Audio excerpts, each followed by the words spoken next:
Hey there, what's going on? So I am back and I am here to do another episode of Black Mental Repair and Wellness. So this is I think episode 3. Yeah, this is episode 3. First one we talked about grief, second one we talked about depression. Today we're going to wrap a little bit about in general the whole concept of mental illness and how we as Black people can begin to work with it and deal with it.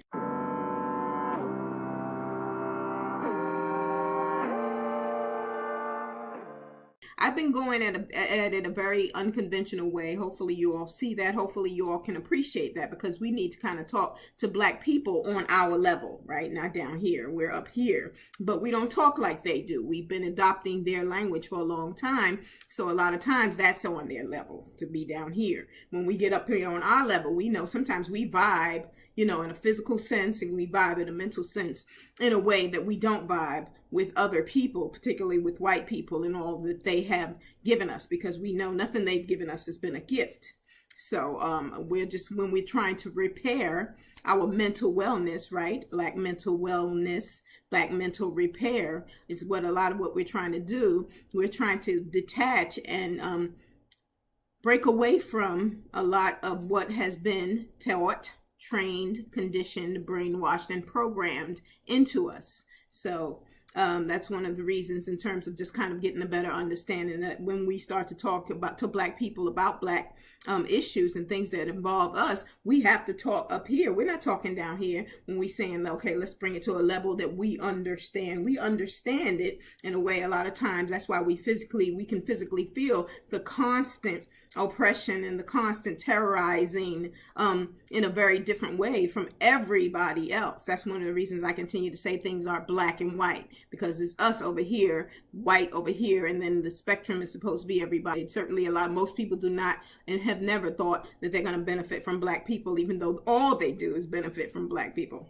So that's another irony about it. But again, as we hear on our black mental repair and wellness, we need to start repairing some things and get well. It kind of one goes with each other, but obviously anything that we repair is a form of wellness, right? So we're doing wellness intentionally, but then there also is, in the course of repairing, that we're doing some wellness as well. So just kind of talking in general about mental illnesses and mental disorders. I definitely reject all of their languages and narratives and all of their traditions and customs with regards to a lot of things, because a lot of times that's where we have gotten it from. Things they took from us and brought out into the world in some kind of twisted way. And as we try to take it back, as I've been saying, and get the puzzle pieces together and connect the dots and put things together in a way that is better for us as Black people, you just start to kind of recognize and realize you don't necessarily want to do things in their traditional way. We need to start coming up with ways that work for us. Just for me, with this being a passion of mine, one of my passions, but definitely one that's at the top of the list, to help Black people to be a sociocultural educator, to be a socio-psychological educator, to assist Black people in just trying to start getting our mind right and addressing mental issues that we may have, and how do we kind of get here and how do we get out of here. That's one of the things that is important to me. So again, as I said, I started with grief, right? I didn't start with depression, and then I did depression. That was number 2. And now we're talking about mental illness in general. And so now we're on to just kind of dealing with mental issues. And one, as I said, not being traditional, not being customary in terms of what is their normal, because that's what it is, right? Are we following their rules? That's one of the reasons that I've approached this mental, this psychology and this sociology and the things that I learned. I'm taking it and doing it the way that I want to do it, because I know that they didn't, when they did these things, they had no Black people in mind. You'd be like, you don't know that for sure. Oh, just kind of connect the dots. Go back and look at all of their stuff. And I mean stuff from all of their original founders in psychology and sociology. And you will see, with the exceptions of brutal, savage, barbaric experimentation on Black people, they did not have Black people in mind for anything reparative, anything with regard to wellness and mental fitness, mental wellness, mental repair. It was not for us. So I wanted to start, first of all, talking about medicating ourselves, right? We already know that the big farm or pharmaceuticals is definitely not the way to go, and it continues to get worse every year, where they're just really pumping medicines, continuing to pump all forms of poisons in us, in our food, in our medicine, in really just in even what we consume on the media. As the media, we are very much tricked in that area. What we consume in religion, we're very much tricked in those areas.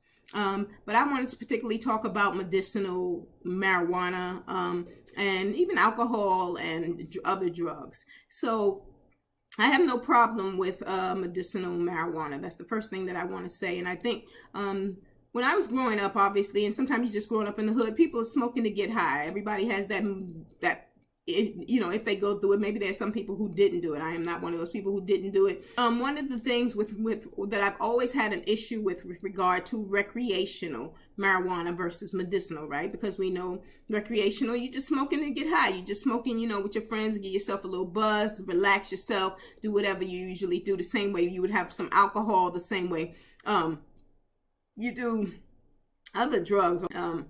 And then there's medicinal marijuana, which can be part of that recreational side, some of those things, but also alleviating pains or treating some sort of sickness or illness. We see it's working on kids with seizures. We see it's working on Tourette's. We see old people who are on tons and tons of medication, that weed has been a better alternative for them. We already know there's just a ton of plants and herbs and all these other things that are alternatives to medicine. To pharmaceuticals, particularly for Black people. Again, we haven't addressed so many issues, but sometimes the overlaps of life, things that we have allowed to slow us down, to stress us out. And I shouldn't necessarily say aloud some of the things that have been put on us, the challenges and the obstacles and the hindrances that have kind of caused us to stress. And in that sense, we have medicated ourselves recreationally with marijuana. And then that's sometimes the difference and the rub in terms of just trying to figure out kind of what's right or what's wrong. But in general, nothing is wrong with marijuana, cannabis, those types of things. We just kind of see the use in terms of recreational, and sometimes what the outcomes are with regards to some people. Plus, we already know that they arrest us exponentially more for small time drugs and things like marijuana. Right now, they're is a $1 billion industry, and we still have people in jail for getting arrested for selling it or using small portions of it. So that's just, obviously, that's the racism, the institution of racism that has come into play with it. But so on the final thing I'll say kind of about the medicinal side of it, obviously, is that you can also do edibles, and you can also do tinctures. Tinctures is actually really a really good way to go, and that's something that I tremendously agree with. It's actually one of the businesses that I would be interested in getting in if I got into the medical marijuana field, is tinctures and edibles, as opposed to necessarily smoking it for the recreational side. Do you whatever you do and things like that, and needing to kind of relax yourself. But the reason I'm bringing that up is because we need some sort of escape. Sometimes we need some sort of releases. I talked about meditation and exercise, and hands down, they are the best escapes and releases, and the things that are going to help and repair and strengthen you. But there are those times when it is understandable, if you need a drink, if you need smoke, if you need to do other drugs. I don't necessarily consent or condone other drugs, because again, a lot of them are, their origins are based on some sort of chemical aspect, as opposed to some sort of medicinal. If you're getting it from a weed, if you're getting it from a plant, I don't necessarily have as much of a problem. A lot of them, even the chemicals, kind of originated from plants, but then of course they got so distorted along the way, and in an intentional way to kind of harm the benefits of the actual plant aspect of it. So that's kind of what I wanted to say about in terms of drugs and things like that. People need to unwind and they need to relax, and us acknowledging in terms of that we're not even getting treated for the mental illnesses, and we may still be holding the mental illnesses of our grandmothers and great-grands and great-great-grands, those slaves, being the descendants of slaves, and what they had to deal with and what we continue to deal with. Mental illness, we already know, is real. We already know mental disorders are real. We already know that there's not an extensive diagnosis. What Black people tend to hear and stuff is being depressed, having anxiety, having panic attacks, and by being bipolar and maybe personality disorders. That's pretty much, it's not even just Black people. That's pretty much what everybody who's kind of not in the field. To you about, I showed you the DSM. That's the manual pretty much for mental disorders that we use in the psychology and psychiatry field. Again, as I said, I do have some problems with it because, like I said, none of it was necessarily built with us in mind, and you kind of have to take it from there and then build on it, because a lot of times they kind of stole things from us again, and then now as we try to take them back and re-co-opt them, if you will, then we are also trying to figure out how we use it to help Black people. One of the constants which can fall under anxiety is its own disorder. Anxiety disorders, and panic falls under that, as I spoke about, is fear. Fear is just a tremendous one. And I think it's also because with Black people, we are dealing with some semblance of powerlessness, in the sense that they literally have laws. So we didn't have the danger of somebody being licensed to kill, as the police are, we would beat the hell out of them, and justifiably so. All the things that we are seeing, and these are cops that are literally allowed to treat this Black man like an animal. You're trying to stay alive with people who do not care about killing you. And it really almost has to get to a point where that's the whole thing, that we are conscious, that we're thinking that we are really just trying to stay alive. But I think that it needs to be on Black people's terms, that they understand that you can no longer allow yourself to be assaulted on your way out of this life. That you don't have to go out not fighting, not go out, not in your last moments of life, unfortunately, if that becomes the case, make it sending a message that a lot of us are not going to go down just freely. We are dealing with people who are barbarians, who are savages, who are uncivilized, who are dangerous, and who are violent, and who will, with impunity, kill you and hurt you and harm you. They love to have you in handcuffs and beating you down and assaulting you and murdering you and having you in handcuffs, and you complying and doing those things. This is beyond cruel. This is beyond psychotic. You really truly are dealing with a menace and an evil that is very profound. And I think that is beyond disturbing, and it's has created a tremendous amount of fear. And the fear that we are dealing with psychologically is obviously part of the mental illness, because we have not gotten any remedy. We have not gotten any repair for any of the things that have been done to us as a people, with regard to slavery, with regard to Jim Crow, with regards to mass incarceration, right? Because that has pretty much been the process that we have dealt with. We went from slavery, and we went into went into Jim Crow and Klan terrorism, and then from there we went into mass incarceration. There's been some gaps here and there for the most part, but that has been our progression here. That is just an incredible and intensely emotional and powerful campaign to oppress us and to continue to keep us oppressed. We're certainly their original sin. What we are dealing with in terms of the tremendous fear for us a lot of times comes from the powerlessness, because no matter who it is, even if you're not much of a fighter, if you're not much of a warrior, if you knew that you had to fight for your life and you could fight for your life, you would. It is so absurd, everything that has happened. It does not make any sense, and it does not process, even with the most minute brain, but definitely with what we know and understand instinctively as Black people.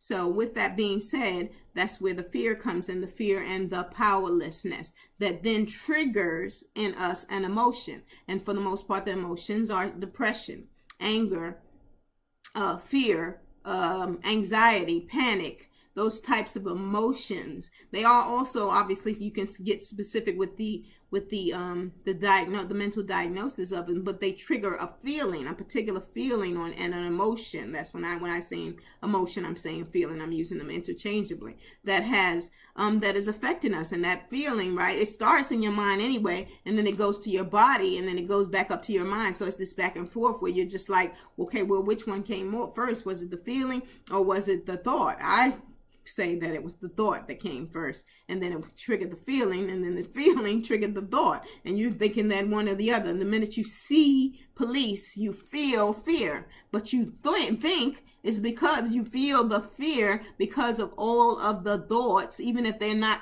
crystal clear the minute you see the cop, all of your thoughts and understanding of the police officer and what that racist represents, and what that murderer and that killer and that assaulter and that savage and that barbarian represents to the safety of somebody who looks like you. And that's what it is. He is a monster. He is a criminal. He is a murderer. He is somebody who assaults. He is violent. He is dangerous. He is all those things. He is not your friend. They are never your friend, no matter what they look like. Primarily they're white, but we do know black, Hispanic. We've seen all of that. All of them have killed and have been in the news for killing unarmed black people. As you begin to learn about law of vibration, law of attraction, because I definitely need to bring that in. This is the first time it took me, I think, talking about it this long without mentioning them very, very early. But I think that it's also to understand that there is a power that you need to acknowledge in yourself. And while you are acknowledging your power, not up here, not outside of ourselves, don't look up, because it's talking about within, but I'm just saying higher, elevating it higher and things like that. But because of what they have actually been able to do force, through violence, is to really just do more attack to your mind to get you to comply, that you keep going along. But it also has to come down to us getting to the point where we realize we do not need them. We never needed them. They've always needed us. Now we're at the point where we're so afraid, again with the fear, that we are trying to prove not only our worthiness, but our usefulness. And the difference being, right, obviously is that, that we are of some value to them both. The similarity being that we are of some value to them to stay alive. That's the usefulness part of it, right? Worthiness being of some value and usefulness to keep us alive. When in their mind, that is not the case, because we can see that they knew, as some of those jurors said, they knew that the woman who shot Terrence, the cop, that shot Terrence Crutcher just recently and got off, they knew she was guilty, but they were tired and wanted to go eat. Like the value, worthiness of our life is so irrelevant that a cop murdering us and taking us away from this world, our usefulness, our ability to stay alive, was not even worth them considering on a long-term basis. So those are the things that you need to understand. And again, that trigger the thoughts,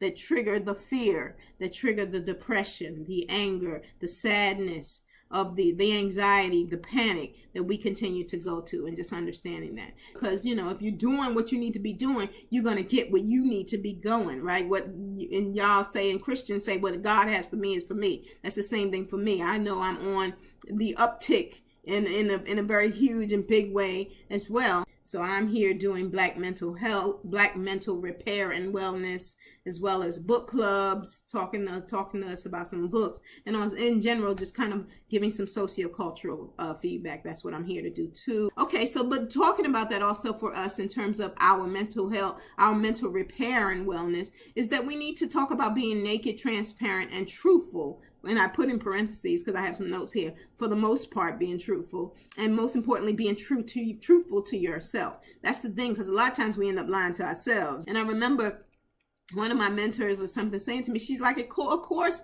they're lying to you, because they lie to themselves all the time. So who are you? And that's kind of true. If they lying to themselves, who the hell are you that they not going to lie to you? If you lying to yourself, who am I that you're going to come to me and tell me the truth? With everything that you're doing for you and focusing when it's all about Veronica, if I'm talking about myself, I want to make sure that I'm always being naked and transparent and truthful, that I'm, if somebody can help me with something that I need help for. Sometimes, you got to test the water, stick a toe in the water. Okay, if you vibing with this particular person or you vibing with these people, can they help you? Are they giving you, because that's what it is. We're all here for some selfish reason, in the sense that, can they help you? Is this something that is helpful? Is that's going to be helpful to me? Is this something that is going to work for me?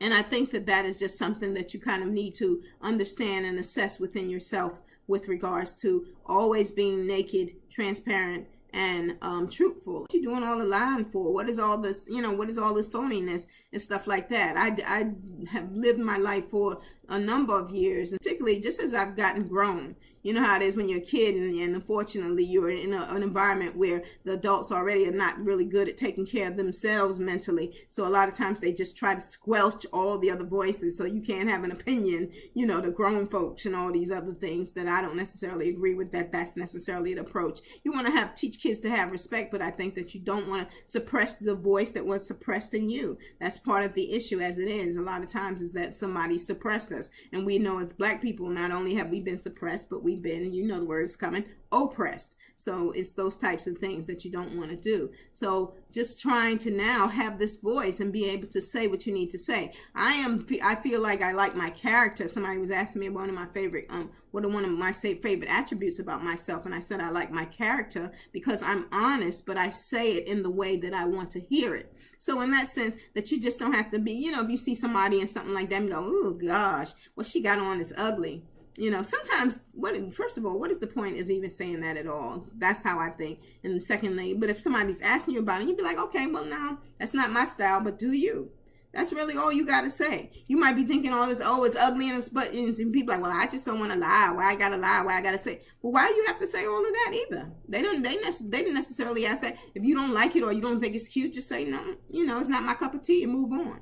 A lot of times people feel, and especially now, right, because we've been watching and conditioned and programmed and taught and taught and brainwashed with television about being ratchet and I don't give a fuck and all these these types of things. And I guess for some people that's the way it is. I'm one of those people, you can't talk to me any kind of way, and I wasn't always kind of that person. I definitely had a lot of fights and sticking up for myself and definitely not allowing people to just treat me any kind of way, but a lot of times it came from sometimes watching other people be treated that kind of way, and you realizing and making it up in your mind that wasn't something that you were going to stand for. So just in terms of as you beginning to work through whatever you need to be working through, we're still talking about mental illness and disorders. And like I said, I know this is a different way, but it's just, this is the things in terms of starting to think about things, is that we are needing to be honest with ourselves, transparent with ourselves, truthful with ourselves, naked with ourselves and stuff. And for whatever reason,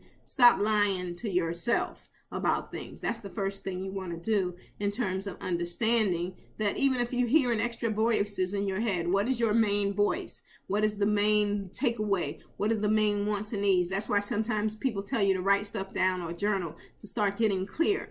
So you needing to take back all of that stuff and be naked and transparent and truthful to yourself, with yourself.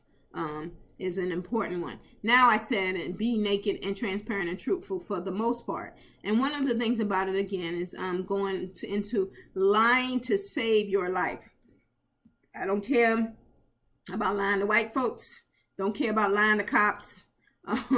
They already think you lying. You already know that if you've been around, and I'm not just talking about cops, I'm talking about white people. Sometimes just working around them, and they, when they say you're guilty until proven innocent, you're a liar until you just proven less of a liar, and they're gonna forget about that in 5 minutes, right? If you've ever worked with them, and them very skeptical and suspicious of everything that you say.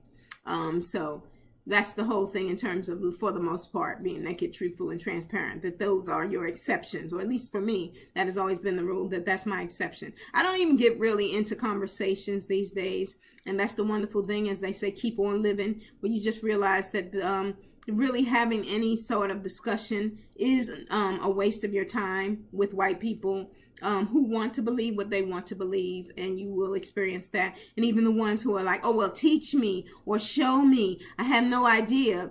And you're talking to a white person that's 40 and 50 years old, and you still have to do that. If you don't have an idea and you're 40 and 50 years old, it's because you don't want to have an idea at 40 and 50 years old. So again, that's just another waste of time to go into holding their hands when you still have so much to deal with. It's not something that you should have ever been expected or asked to do.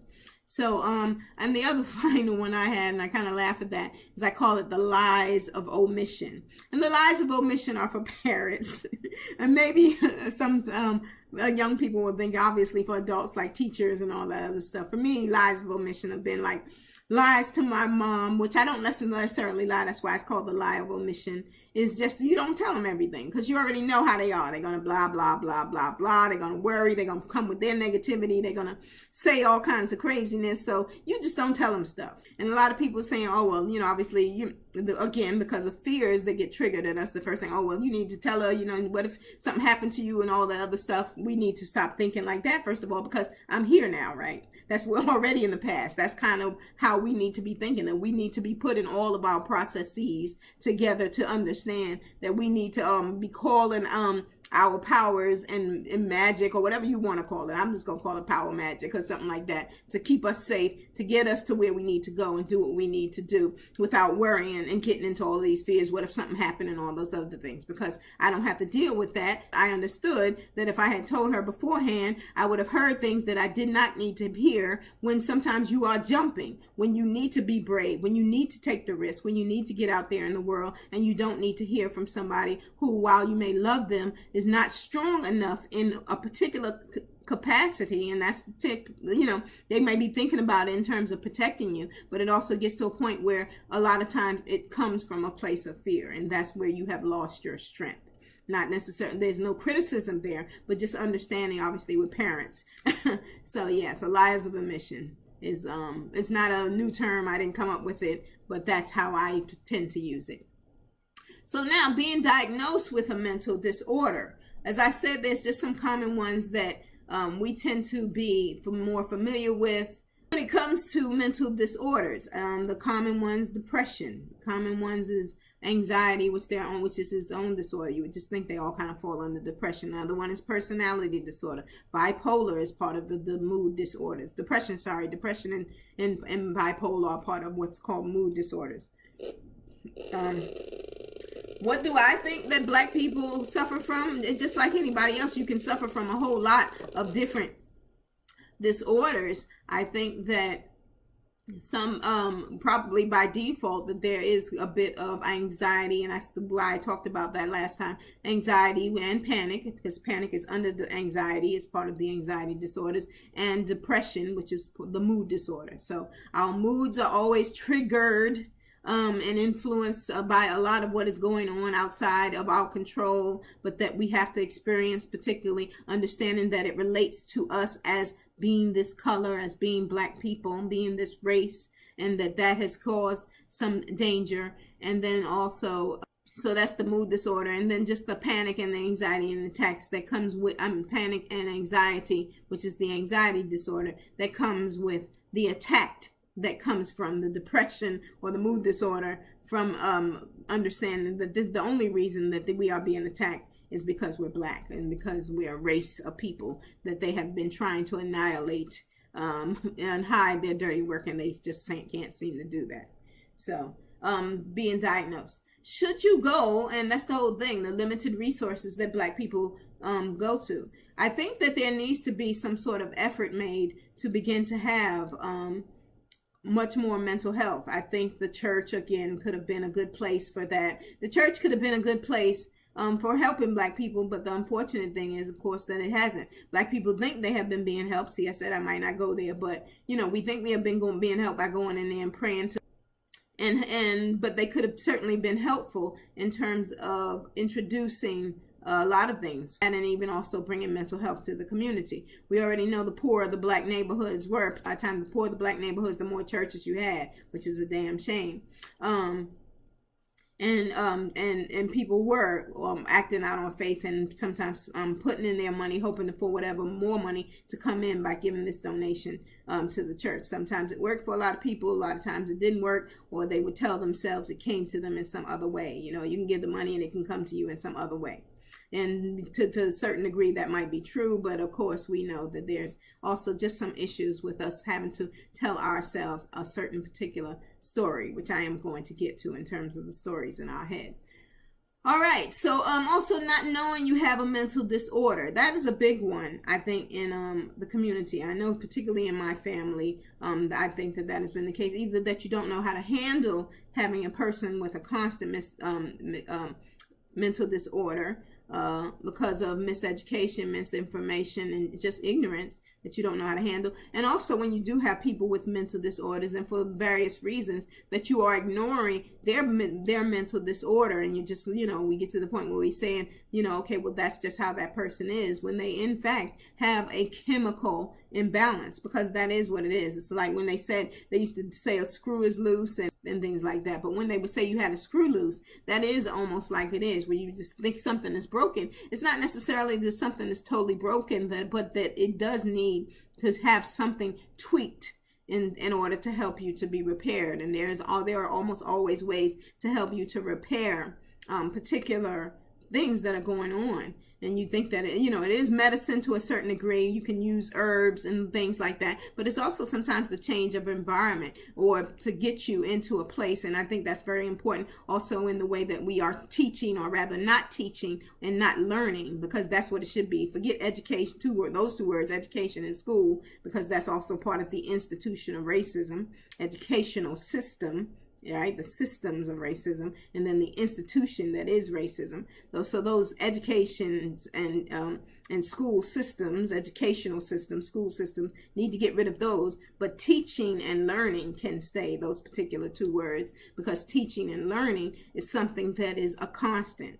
And it's all of these constants, right, that are the energy that we kind of forget about, because that's what they want us to do, that we don't realize that there's a teaching and a learning. Even when I say the programming, conditioning, right, I say teaching, taught, being what we are taught, right, and conditioned, brainwashed, programmed, and trained to do. So it's also that in terms of that. So just kind of understanding. I know I drop a lot of nuggets even for myself as I starting to put them together, knowing it all and how it kind of comes out, but it will continue to come together. So just kind of understanding that sometimes we don't even know, right? Because we don't have the access to those kinds of services. So we don't even know to be diagnosed for some sort of mental disorder. For the most part, and for most Black people, yes, you can probably, at the very, very least,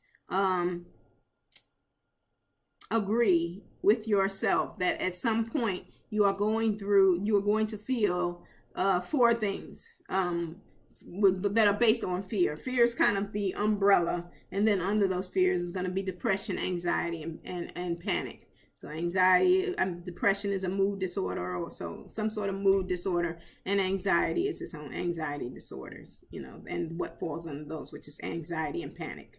So just to kind of keep it complicated, forget all of that mood, this blah, blah, blah kind of stuff. Just understand that because of some sort of fear or powerlessness, more than likely you're going to feel some sort of depression, which might be fear, sadness, anger, or whatever that makes you depressed. And then you're also going to feel from those things the scared fear, which is going to bring about anxiety and panic. So that's probably the easiest way to understand it, and understand that, we just not having any understanding is not a bad thing, but understand even when you're saying that you have ignorance, or you have misinformation, or you have miseducation, it's sometimes that has been intentional. That's part of the tools of the institution of racism, to kind of keep you ignorant, right? Intentionally ignorant, intentionally miseducated, and intentionally misinformed. So it's not your fault. Like so many things with Black people, you have the right to understand that you are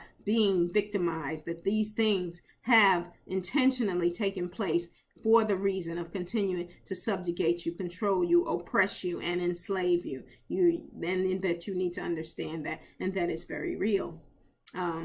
your disorders. So addressing and recognizing the stories in our head. So that's where all of this comes from, all of it. What's everything is going to be, and I've kind of talked about this before, is kind of your perception, which is the easiest way to say that is what you're seeing and what you're hearing, and then how that influences your perspective, which is your worldview, that globe of what you are seeing, what your world is. And sometimes it is just a box. That's why I prefer to use the square as opposed to thinking the worldview is the globe. It's your little box of the world and things like that. And then how that kind of, and those two things are basically also your perception is your experiences, and your existence is your perspective, your worldview.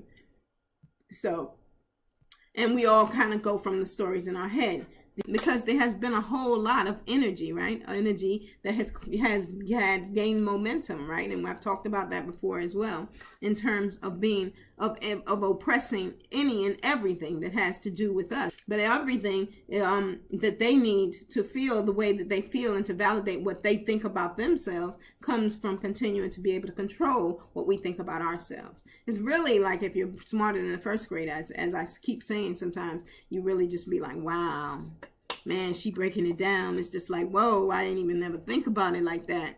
Yeah, and it is really simple, but that's the whole thing. If you don't have to complicate these things to understand that this is what they've been doing to us for a long time, and that it is a trick, and that it is a lie, and that we need to recognize for ourselves that it is a trick and it is a lie.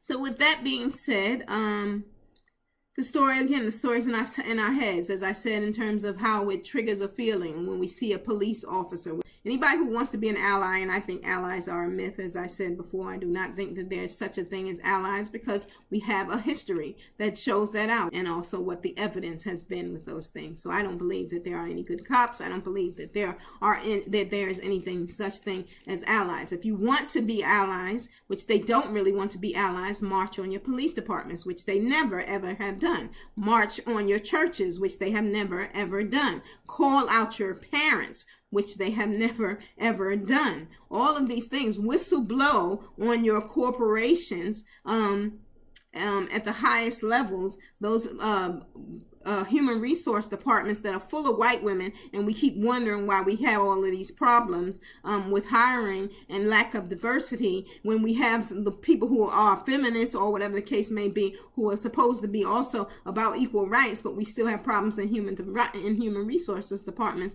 with these white women who are almost always the majority, even though the upper management above them is white men. So because they're never going to disappoint their daddies or necessarily go against their white race. So it's just all of those things to understand. And again, as I said, in terms of the stories in our head, we have a lot of stories that we are going from in terms of what our mental illness is, and a lot of it comes from the fear. It's true, nothing is happening right now. All these things, even that I am talking about, I am sitting here right now safe and sound and not in any danger in this second, in this moment. My intention is for it to stay that way for as long as I live, which I'm still have many decades to go, many decades to go. But just understanding that with the stories in our head, sometimes that's where we can concoct all of the things that bring us fear, that bring us sadness, and that bring us depression and anger and panic and anxiety and all of those types of things. Are a lot of times the stories that we're thinking in our head. We're mad and angry and sad when we see Tamir murdered, and Sandra kidnapped and then murdered, and Alton laying on the ground and having bullets pumped into him, and Philando reaching for his concealed carry license and having 4 bullets pumped into him, and his girlfriend having to sound like a psychologist trying to talk a psycho from doing any further harm when she is not the alleged trained person in this instance. And just obviously the many more, and also dealing with them putting idiots in office based solely on white supremacy. So just understanding that you're kind of dealing with that, and from looking at all of that and allowing that stuff to continue to be fed to you, because they're training you, you're being taught, you're being trained, you're being programmed, you're being conditioned, and you're being brainwashed. So all of that being fed into your mind is what's helping you, and not in a good way of helping you, but is conditioning and programming you to think these stories, to develop these stories, these harmful stories in your head that trigger the depression, that trigger the mental health issues. And that if you have slightly one, screws loose, because that's what it is in a sense, something is off, some chemical imbalance in your mind, or in rather your natural state. I should probably stop saying chemical because that's part of the problem, where your naturalness of your brain and of your mind is off kilter because of some other influence, usually some outside influence. And that's the thing and the part that you need to kind of recognize and work on, addressing and recognizing the stories in your head. Am I safe right now? And the truth of the matter is, yeah. If anything, if I start to talk, hey y'all, these cops are still doing all this stuff, and that's me starting to scare myself. That's me starting to be worried and fearful. And I can address these issues, but again, continuing to address them, all I'm dealing with now is talking about an event that has happened that I'm bringing to my head and producing out of my mouth, and it may be triggering in me sadness, anger, anxiety, depression, fear, all those types of whatever emotions that are going to be attached to this atrocity and injustice, right? All of that, all these words that end up coming out because of something that had happened, but that can only happen now as I picture it in my mind and I begin to discuss it. It's just kind of general mental illness, mental disorders, and us having a better understanding of what is going on with us. So understanding mental disorders. So that's all I got. Check for more videos to be coming up on a regular basis. I start to teach some lessons on the law of vibration and the law of attraction.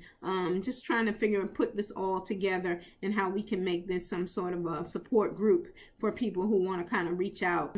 Black mental repair and wellness with Veronica. But I thank you all for watching. Continue to support. So I look forward to continuing to just contribute and bring this forth for Black people, have some gifts in this area, and I intend to share them. So look forward to talking to you. Thank you for tuning in. I'll see you next time. This has been Black Mental Repair and Wellness with Veronica. I'll see you next time. Bye.